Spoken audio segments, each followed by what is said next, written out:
Pero no solo se emitían cosas de cine, paseos de la gente, salida del trabajo, sino que también se estaba rodando aquello mismo que veía, con lo que se ponía en contacto la misión pedagógica correspondiente. Teatro, Casona y García Lorca aquí tuvieron una misión importantísima, audiciones de radio y exposiciones de arte con museos circulantes.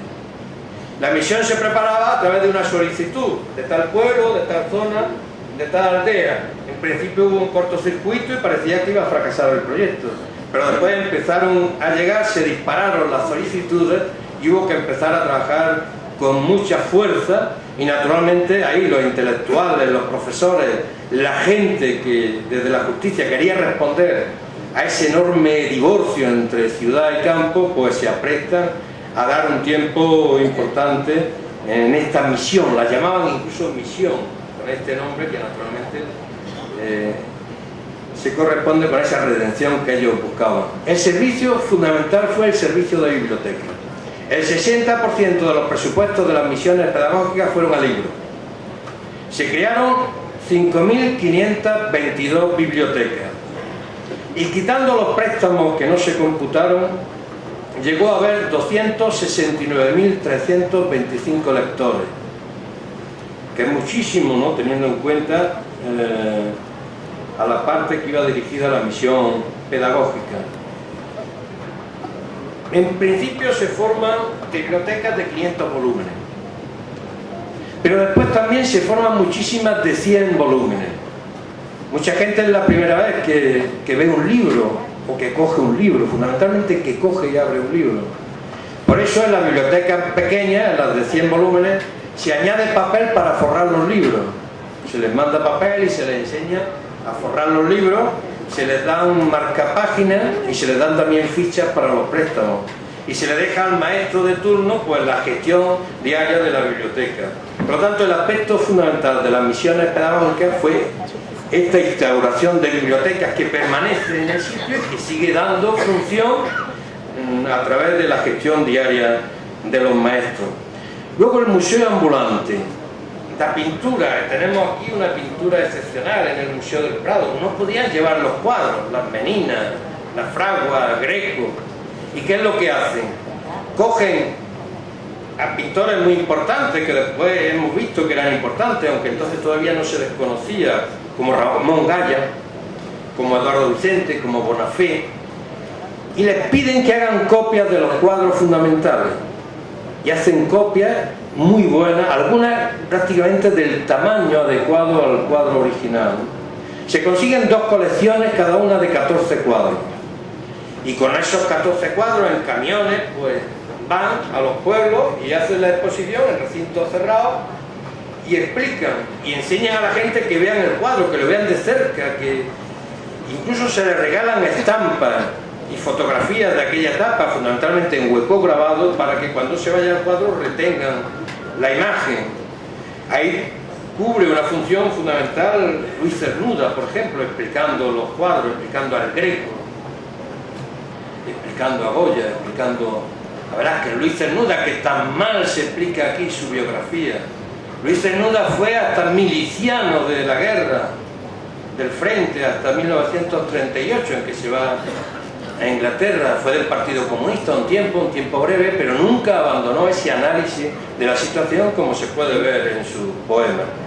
Y el teatro también tiene una inmensa importancia, y hay 2 personajes de primera magnitud que incentivan las funciones de teatro. Por una parte, Casona, Alejandro Casona, en su llamado Teatro del Pueblo, y fundamentalmente presentan a Lope de Vega y a Cervantes, y una obra que escribe, que adapta a Antonio Machado sobre Sancho en la ínsula. Lo escribe Antonio Machado y lo representa el Teatro del Pueblo de Alejandro Casona. Y luego La Barraca de Federico García Lorca, que se crea en noviembre de 1931, sobre la idea de que el teatro en España está en crisis profunda, y hay que salvarlo, y no se salva desde criterios comerciales, se salva conectando con el pueblo, conectando con los espectadores. Identifican el espectador con pueblo y van a la búsqueda del pueblo, a los caminos, a los pueblos, a las aldeas, y van con el teatro y representan teatro clásico culto a través de la barraca de Federico García Lorca. Ahí van Federico y los suyos vestidos con el uniforme de obrero, con mono azul, con un escudo en el pecho diseñado por Benjamín Palencia, que era una rueda con una carátula. También se hacen funciones de, como se llamaba, retablo de fantoches, los guiñoles, también se llamaba guiñol, que vienen a suplir en muchos casos las dificultades y el importe presupuestario que suponía el teatro. Pues el guiñol muchas veces cumple esa función con mayor simpleza, pero también con mucha eficacia. Y después los cortos, los que se pasaban, las cintas, las fotografías, donde jugó un papel muy importante José Valdelomar y Miguel Hernández. En el cuarto viaje a Madrid, porque Miguel Hernández va a Madrid y cuando pasa el tiempo pues tiene que buscar empleo y nunca encuentra, y vuelve a Orihuela, vuelve a su zona constantemente. En el cuarto, en uno de los viajes, le dice Neruda, su gran amigo, su gran colega, su gran protector, una de sus influencias determinantes a la hora de adoptar su compromiso político, le dice: he encontrado un empleo con un vizconde. Un vizconde te va a dar un empleo para que tú respondas y ya puedas vivir. Y le dice Miguel Hernández a Neruda, parece en Confieso que he vivido. Le dice: vamos a ver, Pablo, ¿por qué no me busca el vizconde una piara de cabra aquí cerca de Madrid? Neruda dice: hay que ver, este Miguel era tan campesino que llevaba un aura de tierra en torno a él. Tenía una cara de terrón o de papa. A partir de entonces Bergamín lo llamó carapapa. Incluso en el frente muchos lo llamaban carapapa. O de papa que se saca entre las raíces y que se conserva y que sigue conservando su frescura subterránea. No le encontraban empleo a Miguel. Y en febrero, marzo del 35, se encuentra con Azcuaga y le dice: ¿por qué no te vienes con nosotros a las misiones pedagógicas?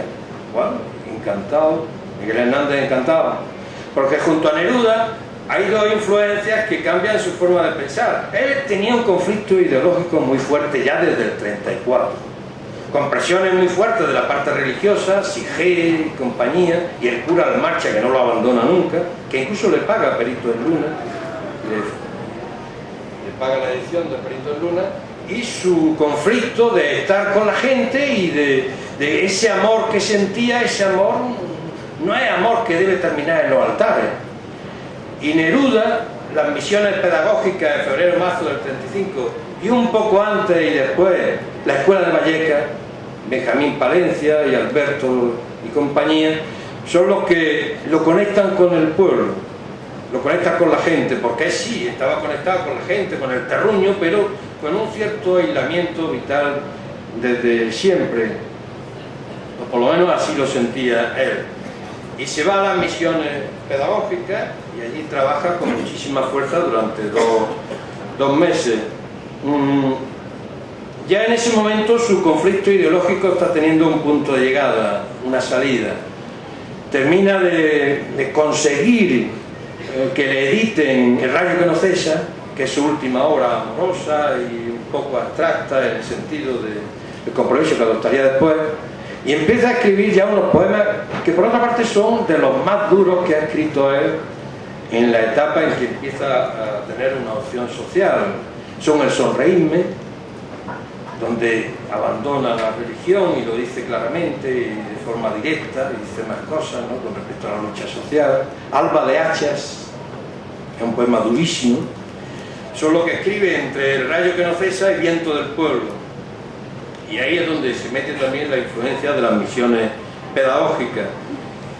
También dicen que le influyó mucho, es verdad que todo el mundo lo repite, una detención que él tuvo a principios del 36 por parte de la Guardia Civil en los campos de la Moncloa, en San Fernando del Jarama. Él por las tardes a veces salía de paseo en los alrededores de Madrid, y en uno de estos días lo detiene la Guardia Civil. Lo detiene la Guardia Civil, lo humilla. Esto es después de las misiones pedagógicas. Lo humilla, parece que lo tortura, e incluso él dice: no, si yo trabajo en Espasa. Ahora veremos si trabajaba o no. Espasa dice que no lo conoce, porque él